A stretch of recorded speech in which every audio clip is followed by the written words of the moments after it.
Good morning everyone, আশা করি তোমরা সবাই খুব ভালো আছো। আমিও খুব ভালো আছি। তো আজকে জুন ব্লগটা শুরু করছি আমি ট্রেনের থেকে। এই যে ট্রেন থেকে আমি বিরাটি নেমে, বিরাটি থেকে অটো ধরে, অটো থেকে বাসে উঠে এখানে আমি ভুল রাস্তাতে পৌঁছেও গিয়েছি। তারপর এখানে পিকটি আমাকে নিতে চলে এসেছে। তো আজকে বোনেরই করবো আমি নেল এক্সটেনশন। এই দেখো, এই দোকানে বসেই হবে এক্সটেনশনটা।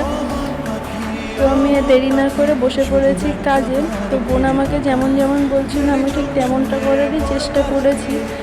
তারপর এই যে এটা দেখো ফাইনাল লুক, কেমন হয়েছে তোমরা বোনের মুখের থেকেই শুনে নাও।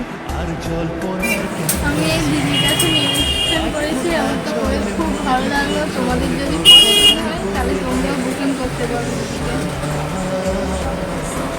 তারপর আমাদের খিদে পেয়ে গিয়েছিল, তো আমরা দোকানে বসে এখানে বিরিয়ানি খেয়ে, ঠান্ডা খেয়ে, হাসি হাসি মুখ নিয়ে বেরিয়ে পড়লাম বাড়ি যাওয়ার উদ্দেশ্যে। দেখো আমি বাসে উঠে পড়েছি। তো বাসের থেকে বিধাননগর গিয়েছিলাম। তো বিধাননগর থেকে ট্রেনে করে আমি বারাসাত যাব। তো বারাসাতে আমার মা আমার জন্য ওয়েট করছে। তো আজকের ভিডিওটা এইটুকুই, কেমন লাগলো জানিও।